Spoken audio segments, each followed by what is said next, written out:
So I turned to the people who knew him best, those who were there at the very beginning of AAZK, his kids. Hi, I'm Gary Sweeney. I'm Dick Sweeney's oldest son. My name is Marcia Ann Sweeney. My name is Karen Gorham, and Dick Sweeney was my father. So where would you say this story begins? It began in upstate New York in the Catskills. That was my earliest memories of childhood. Dad was born on April 6, 1930, in a small town called Socrates. He was born into your typical large Irish Catholic family. He was the youngest of 7 children, including 5 brothers and 1 sister. An interesting fact was that all the male children in Dad's family were actually named after the Knights of the Round Table. So there was Robert, Arthur, Edward, John, Philip, and finally Richard. He had done a number of odd jobs growing up. It was because of one of those jobs he met my mom, Virginia, or as most called her, Ginny.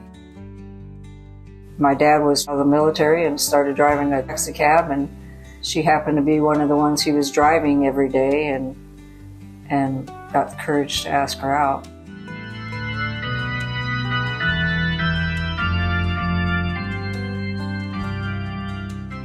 And not too long after they were married, and before you know it, I came along into their lives. So Dad had to find a job where he could afford to put a roof over all our heads.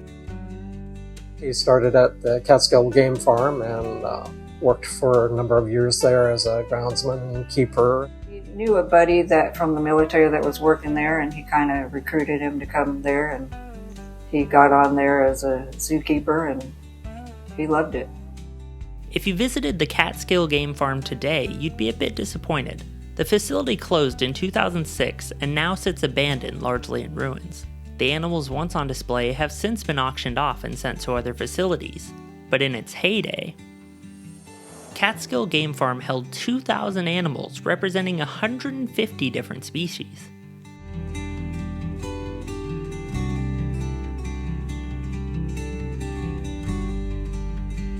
My earliest days there, we lived on a house up on like a farm, which you could see from outside our windows, a number of game pens. We lived in a little shack, which was basically a little 2-room shack. It had a kitchen and a bedroom and a tiny little living room. And that's where my brother was born, and they brought me home. It was cold during the winters, so the place had no insulation whatsoever. So Dad had brought bags and bags and bags and bags of horse manure and whatever kind of manure he could find at the Catskill Game Farm, and packed the sides of the house to keep the house warm during the winter. The biggest advantage of living on that property was that it was rent-free. Dad jumped at the opportunity for free housing for our family in exchange for looking after some of the animals, mostly deer, some exotic horses, camels, and other hoofed animals. But the family's time in New York would prove to be short-lived, as a friend of Dick's who had moved cross-country to work at one of the nation's biggest zoos would call him up, offering him a job. Nobody ever left upstate New York. He never left the town that all the relatives were in, so it was a big deal to move. However, Mom and Dad decided to break the mold from family tradition. Needless to say, it didn't go over well with the relatives. For the longest time, Dad was the black sheep of the family. Eventually, they came around after a few years. In 1964, the same year the Beatles hit New York, we moved west. Lock, stock, and barrel, 3,000 miles, but the lure and the promise of a zookeeping job with a future in San Diego was appealing, and Mom bought into it, and we all moved west. And we literally drove 3,000 miles to get there. You belong in the zoo, the San Diego Zoo. You belong in the zoo, and the zoo belongs to you. When you're feeling like a kid again and ready to roodly-doo, say how do you do to the animals too at the San Diego Zoo. Catskill was like somebody's backyard in comparison. I mean, San Diego Zoo is massive. It's over a lot of acreage, and it comes up and down hills. San Diego in the 60s was a place to be. Beaches, sunshine, biking through Balboa Park all the time. It was great. And for my dad, getting to work in the biggest zoo in the country was the dream. Growing up the kid of a zookeeper was like having a backstage pass to the jungle. We'd get a lot of early mornings or late evenings spent at the zoo, and we'd learn a lot from my dad. You left every trip to the zoo with a deep appreciation for all of the hard work involved in taking care of these wild animals.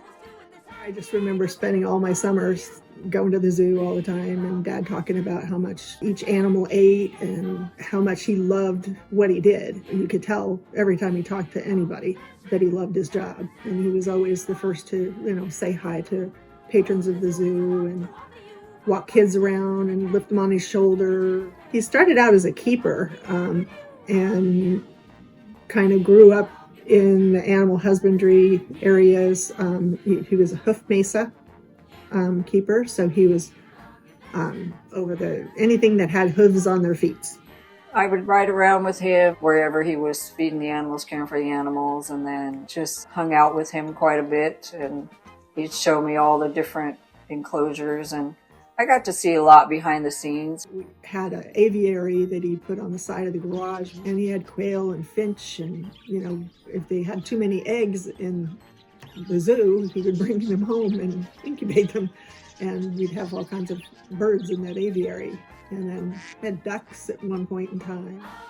With the San Diego Zoo sitting on 100 acres of land and housing over 12,000 animals representing nearly 700 species and subspecies, my grandfather really had his work cut out for him at one of the largest zoos in the world.